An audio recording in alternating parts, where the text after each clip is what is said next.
Pump it up, pump it up. Trae. Come on, come on. With Trae. Pump it up, pump it up. It's the day with Trae. This is the day to gain inspiration, to make a positive change in the nation. We're inviting you to partake in conversation, to raise your vibration. It's the day that we will all celebrate all of our peace that make this thing elevate. Watch the negative fade away, cause it's the day with Trae.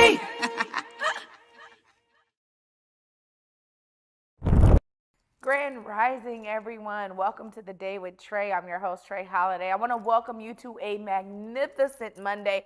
This whole week is jam-packed, and I'm so excited. I get to start my week with my buddy, managing editor at Circling Seattle Sports, Chuck Hamaker, is back in the building with me. We're going to be talking all things sports because, you know, I got to get the latest. And, of course, we got to hear more about his time at the Mariners Spring Training Camp. So I'm glad he's here. And then later on in the show, I get the opportunity and the pleasure to talk to Miss Alicia Crank, the executive director at CityClub Seattle. We're going to be talking to her about their work and also her take on sports, as she's a huge sports fan, and you can probably find her at almost any Kraken game. So I'm so excited to have them both joining me to kick this week off. But of course, as you know, it is the top of the show, so it's a perfect time to tag and share this stream. Go ahead and participate, y'all. Share this stream with folks who you feel could benefit from a daily dose of dopeness right here on The Day with Trae. And if you can't watch our TV show, we still have you covered because you can listen to us anywhere you find your favorite podcast. Just search Converge Media Network in The Day with Trae. You'll find me on whichever platform is your favorite. Well, y'all know I'm excited to get this week kicked off. So up next, we got Chuck Hamaker in the building, managing editor of Circling Seattle Sports right here on Converge Media. What's up, Chuck? It's great to be back with you, Trae. I traded the sun in to come back here to Seattle, but great to be here with you and to go over what we saw at spring training. Yeah, well, this is exciting too because you have really gotten yourself into all of these amazing places to be able to cover what's going on in the sports arena for Seattle. Tell us more about your time there. Well, it was really interesting to, go down there and see what's going on. Usually spring training, is the time for folks to fight for their spot, right? It's the young guys gunning for some of the veterans and stuff like that. But this year's Mariners group's pretty set. There's not a lot of that. It's more so seeing some of these veterans come in and what they can bring to this group, right? They missed the playoffs by a year last year. They made it 2 years ago. That was historic. So you're trying to get back, right? Every sport, playoffs is such a big thing. And we saw a few different things. We've got some photos from our friend Liv Lyons was down there. Me and Liv is kind of like our version of the dream team, right? You think about that old U.S. men's basketball. That's our version of the dream team. At least here we're Circling Seattle Sports and Converge. We came in, the Mariners had an off day one of the days, and we were like, oh shoot, no one's going to be around. But the young Mariners pitcher, George Kirby, was out working. He's kind of an interesting guy. He likes dubstep. He kind of keeps to himself. He keeps to himself, but sometimes he lets this other ego out. But he was working away. We saw him. There was young Mariners catcher Harry Ford. We were talking about it a little bit before, but he was part of Great Britain with the last World Baseball Classic. So it's like the Baseball World Cup. He's part of Great Britain. We saw a few of the guys as well. The next day they had a game. Julio Rodriguez, everybody loves Julio. He's the face of the Mariners. J.P. Crawford, everybody loves J.P. So they're essentially the team captain. So that's a little bit of what we saw. Some of the younger guys as well who will dominate for years to come, and some of the veterans like JP.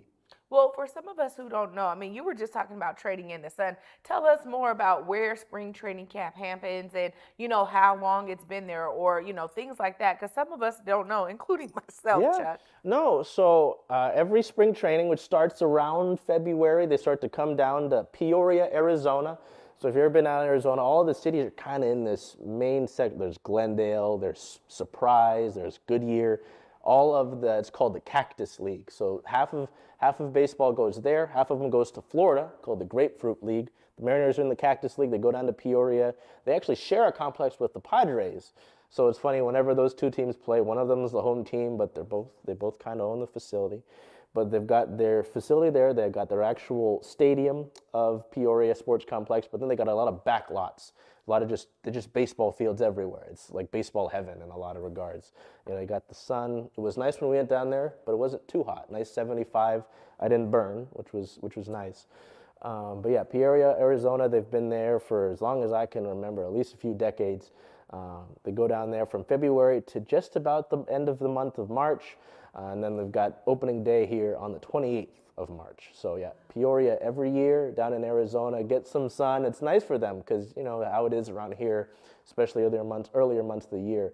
But down in Peoria, Arizona, the Cactus League. Well, right on. You know, this is something for me where you've done a lot of research. I mean, clearly, this is beyond being a fan. Tell us about that crossover from, you know, loving sports to then really capturing sports in the ways that you have, because it takes a different type of mindset to be able to now capture all that's going on and share it out with the people. Well, I like that you mentioned that because it applies especially to spring training, right? Because, you know, when you get to the regular season, you're looking at wins and losses. That's what matters, right? It's who's winning, you know, like I mentioned with the playoffs. But spring training, it's different. You don't really look at a spring training game and if they lost, it's like, it's not the end of the world. It's kind of who's getting better. It's like you're in the gym, right? You're getting there to work out. You're not really worried about too much besides making sure you're getting better, you're getting stronger, that sort of thing. So that's kind of what it is a proving ground for some of these young guys to show the big leaguers, hey, I belong here, right? Or maybe they steal someone's spot, right? Or if you're some of these veteran guys, a lot of the guys that they brought in this offseason, Mitch Garver hits the ball really well. He's shown that off this spring training. We talked to him as well in the clubhouse, so it's just audio. I can't show you no video, unfortunately. Harry Ford's the guy who will probably be at the big league level in a few years. It's showing him he's learning from guys at the big league level, but also improving his own game. So that's kind of what spring training is about, because for some fans, it's just, I want to see the wins and the losses. But spring training is very different. You're not really looking at if they're winning right now. It's who's growing, who's improving, and maybe who's showing out. Well, you're really looking at skill set then, which I can appreciate, because oftentimes when we're in the thick of a season, as you said, we're focusing on how the skills are showing up on the winning team. I mean, and then we're also looking at, okay, what are they missing and why did they lose? So there's all these analytics that are happening for a lot of fans. And I think too that there is a growing interest now that the betting is legal. I mean, you and I haven't even talked about this, but I got to get your take on this, Chuck, because you know, it's kind of, I think, drawn more people to sports betting now that it's out and open, it's legal, and they have a whole mechanism for doing so. Tell us a little bit of your take on that. It's interesting, Trae. You hit me with this hard one there, because it's a unique aspect, because there's more to look at, right, with the numbers. Maybe if you bet that JP has to get 3 hits tonight, and he's got 2, and he's coming up. You really need him to get another one. So you got extra incentive to worry about different things throughout the game and maybe be more invested for longer or more games. So I like that aspect of it, that you bring in more people. Maybe it's folks who don't necessarily watch a certain sport, but they're a betting person. They want to try something out, and then maybe they pay attention. So in that regard, sure, absolutely. I just know, you know, with gambling, it's tough. With betting, you got to be responsible. Right, and then there's some fans who maybe they didn't hit their parlay, and now, you know, the bad part of it is they go and they text, oh, you didn't get that 3rd hit, you saw, you know, like stuff like that, not so much. But the aspect of bringing in fans and keeping them more engaged, I think that's healthy, and as long as you management, it's all right. It's very interesting though. It's polarizing, I'd say, the whole betting with sports now. But like you said, it's legal, and I mean, if it's legal, I mean, there's pros and cons, but it's interesting is what I'll say. Well, I think I really appreciate your take on it too, because, you know, for someone like myself, it's not just about the wins and losses, as you said. It gets down into the mechanisms of the game, and that is where there's more analytics happening. But again, you got more people that are gritting their teeth on one end. So I really appreciate that perspective. Of course, it's always great to have you here, Chuck, and folks out there need to tap in with Circling Seattle Sports. Let them know how they do so. Well, gracious as always to have Trae bring me on, but Circling Seattle Sports are doing a lot. You might have seen we've rebranded. We've got this new shiny logo. Well, I'm sure, actually, we got a sticker of it there, so you've kind of got it. We've got the new logo, so it's nice. It looks a lot better than just the plain logos we had. But at Circling Seattle Sports on every platform, whether it's Twitter at Circling Sports, Instagram at Circling Seattle Sports, YouTube as well. We're getting into the busy part of the spring where soccer's back, the Storm are about to be back, the Kraken are still going, as you can see. So at Circling Seattle Sports on all your platforms, everything around the city of Seattle. We're there, and again, grateful to have you bring me on. Chuck, thank you so much. It's always a pleasure to have you here. Anytime. So, thank you, Trae. Goodness, thank you. Oh, y'all, always a great time talking with my buddy Chuck, and I get to continue this great time with up next, Miss Alicia Crank, the Executive Director of CityClub Seattle. We're going to be diving into her take on their work and also how she's staying tuned into the sports world. Y'all don't want to miss this. Stay tuned. You're watching The Day with Trae.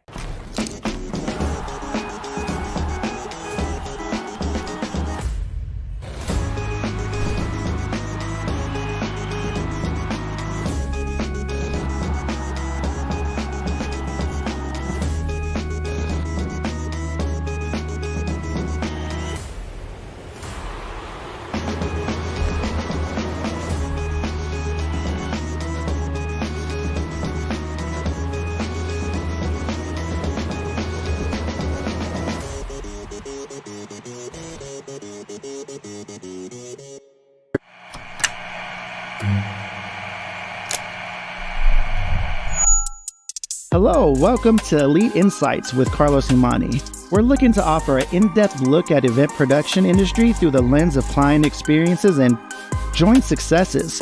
The podcast will emphasize guest interviews, focusing on client, discussing their fields, and reflecting on their collaboration with Elite Collective. Again, you're with Elite Insights. Carlos Humani here. I'll see you guys in a few.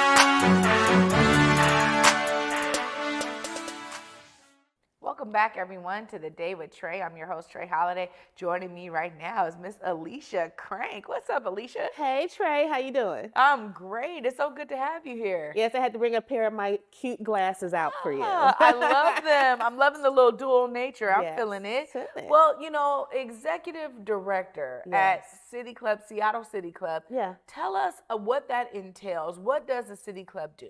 Yeah, we've been around for about 44 years now. It was founded by 8 women in Seattle. That was the answer for like the Rotary clubs during that time, because in the 80s, they didn't allow female members to those service clubs. So that's where it arrived. So now we're still doing the work around civic engagement, civil discourse, you know, bringing people together to be able to do things within their communities, uplift them. And then we also convene debates every other year. So yeah. Yeah. So this is something that, you know, there's got to be a personal driving force. So I want to hear a little bit about your background to get you into, you know, this amazing position of leadership. What was the driving factor for you personally to engage with the possibility of working for Seattle City Club? Oh, wow. That's a long story. But to truncate it, you know, back when I was 14 years old, I grew up in Detroit, and I went to this camp called High Scope. And it was an experimental camp at the time where they took 25 urban kids, so Detroit, and 25, you know, rural area kids, so northern Michigan, white kids, to bring them together for a month. And they had to just kind of be in community with one another.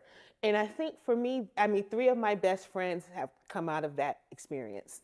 And that really set the tone for me to go, I want to be able to learn more about different people and different cultures and different ways of living. So civic engagement and doing kind of community work like this kind of started from there. So I was in corporate for a long time. Then I've been in tech when I was down in Silicon Valley. And now being up here in Seattle, you know, corporate fundraising for nonprofits as a corporate relation officer. So now doing this work with City Club is a combination of all of those experiences coming together. Yeah, well, it sounds like it. And, you know, for you to have been sparked at a young age, that also, I'm sure, is a driving force for some of the reasons why y'all are looking to do more youth engagement. Tell us Absolutely. more about this wing of Seattle City Club. Yeah, so next month on April 3rd, we are going to launch our Civically Engaged Youth Council. And it's for those between the ages of 15 and 24. We want to get Gen Z more engaged in how they can function in their communities, how they can help lead politically, civically. But what we're going to do this time around is we're going to have the youth tell us how they want to engage, as opposed to, I think there's other groups that mean very well, but when you're telling them, okay, this is how we as older people want you to engage, you will lose people so quickly. Yeah. So this time is really going to be about having them build with us and teaching us in the community how to keep them engaged. Yeah, no, it's important because I think now there's a lot of information that youth can easily get their hands on. Absolutely. And so them being able to drive their levels of engagement in a way that's impactful for them is so key. So I love hearing you say that because too often we design these programs without youth engagement, without a youth voice, because we think we know better. And so I really appreciate that y'all are taking that approach. When you think about some of the things that you're excited for the youth to gain through this experience, tell us a bit about that. Well, one is that, we're going to put our money where our mouth is. So collectively, the Youth Council leadership team will have a spot on our board of directors at CityClub. So they're going to be involved in some of our higher level decision making, being able to help us figure out what types of programming we should do from a topics perspective, who we should get as speakers for that. So, but this particular year is just getting this launched, number one, and then two, having them be a part of the statewide debates that we're going to do, later this fall. And I do mean statewide, from Spokane to here to down in Vancouver. It's going to be a huge undertaking, but the youth in this state specifically have a great opportunity to make change because two of the biggest offices in this state don't have an incumbent. So we're going to get a new governor, we're going to get a new attorney general, and the youth vote is going to be really important in figuring out who those next leaders are going to be. Yeah, well, this is really key. And I mean, when we talk about leadership, Black women in leadership is something that we're going to be really diving into this March. Yes. With it being Women's History Month, it's important that we understand there's so many different pathways. Absolutely. For Black women in leadership. But, there's also all of these different attacks. And we're seeing it all across the country. Mm-hmm. Tell us about some things that you really want to impart on folks who may be looking for their pathway into leadership as a young Black woman, and seeing you as a major example. What are some of those tips that you can give them, or maybe advice that was helpful to you along your journey? One of the things I did back in 2019 is I founded Edmonds International Women's Day. So we just had it this past week, our 6th annual. And I bring that up because we talked about this specifically at the event on March 8th. About, what does it take to be a rule breaker and a good troublemaker? And I think about the advice that I received along the way. And one of those pieces of advice was to always own your experience. Whether it's your work experience, where you worked at Target and now you're, doing something on a managerial level, you should still own every single thing that you have done because it has built you to where you are today. So one leadership tip is to not let someone discount something that you've done in your work life, in your community, in your schools.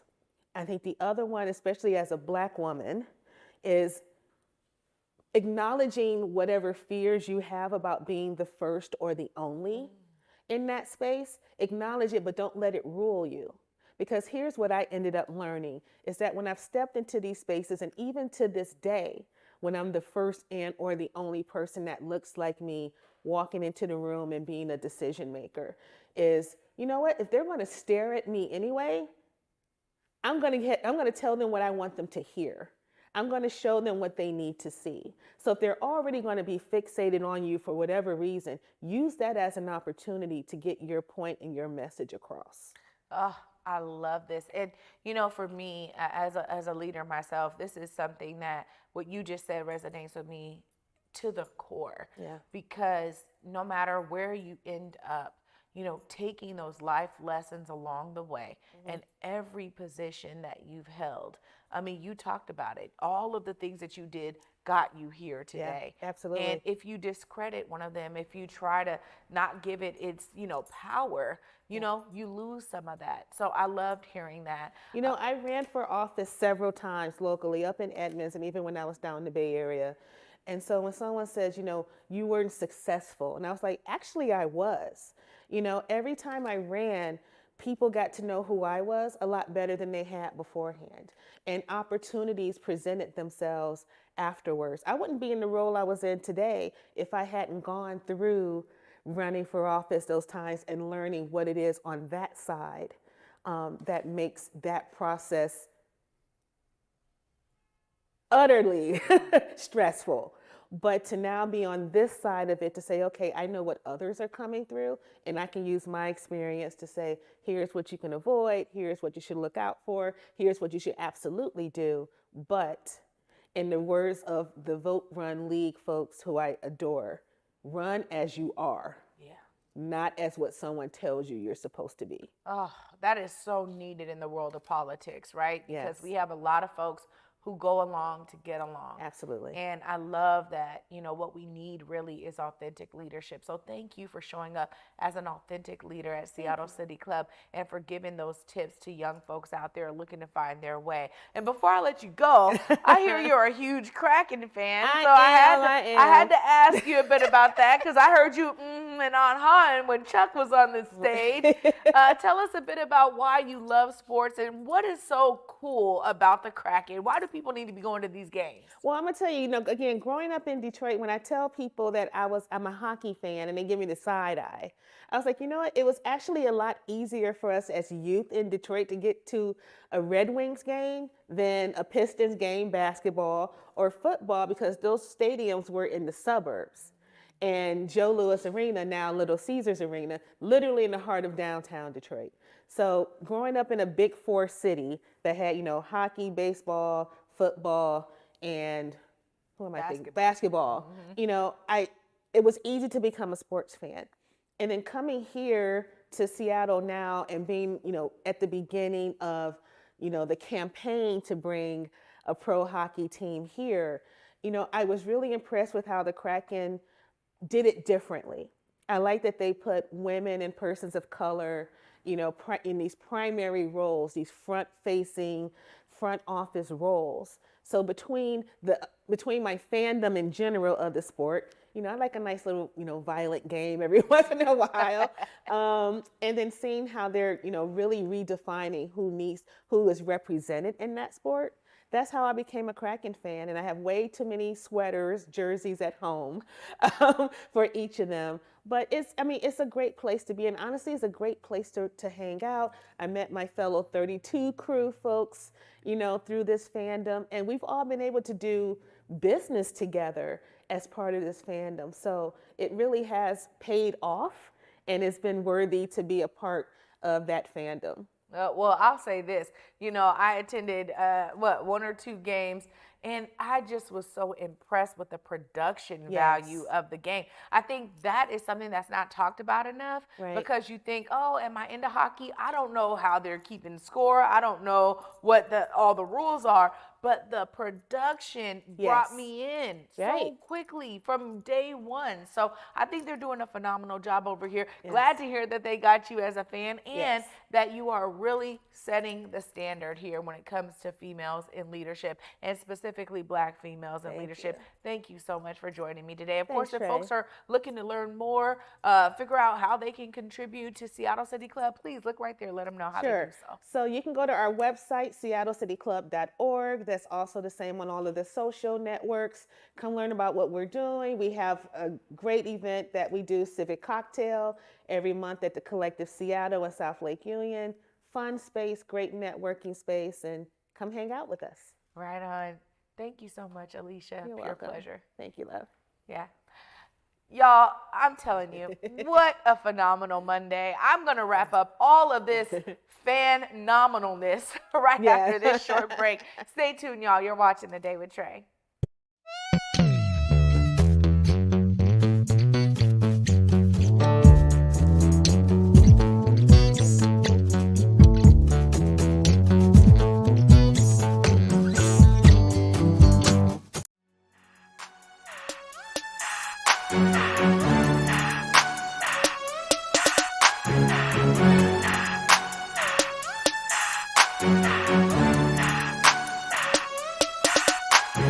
Hello,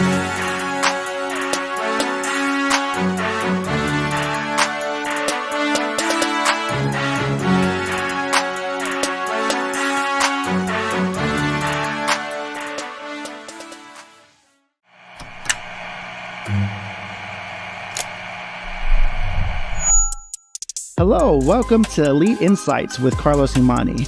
We're looking to offer an in-depth look at event production industry through the lens of client experiences and joint successes. The podcast will emphasize guest interviews, focusing on client, discussing their fields, and reflecting on their collaboration with Elite Collective. Again, you're with Elite Insights. Carlos Imani here. See you guys in a few.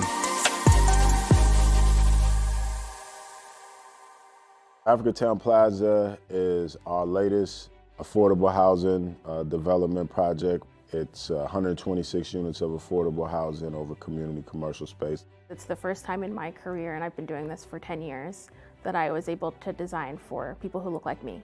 Africatown Plaza is a beacon of hope. Africatown Plaza is a love letter to the community.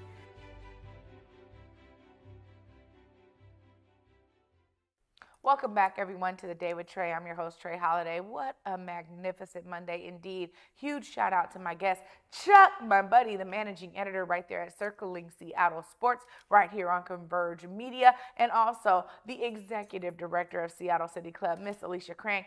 Huge honor to have them both here today for me and to get our week kicked off throughout this amazing week of guests, y'all. We're going to be continuing that theme that I got to introduce today when it comes to women in leadership. And what does it look like for Black women in leadership? On Women's History Month, this month of March, we want to continue that theme of elevating brilliant women who are paving the way like Alicia is doing. So huge shout out to her for that. And y'all, I'm excited because of course, what they shared is always inspiring. I think about someone like Chuck, who started as a fan, started his podcast, Converge found him. It was a natural synergy, and now he is attending training camps. He is in the box offices. He is doing big things in sports, and it's because he stayed true to it. He continued doing it. The dedication was there. You know, what Alicia shared in terms of her own story growing into leadership, it just showcases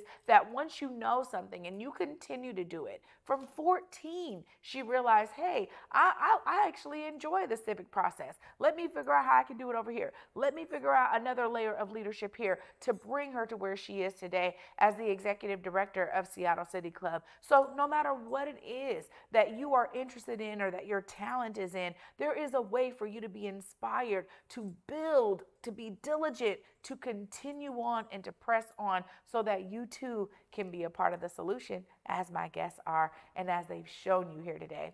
Y'all, I'm excited because you know you're back with me tomorrow. And until then, at 11 a.m., y'all, peace.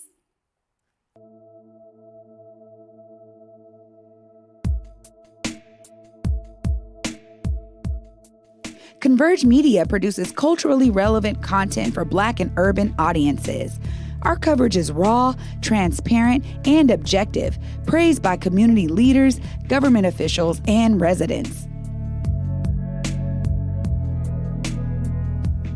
Support Converge Media today via Venmo, Cash App, or PayPal at Converge Media.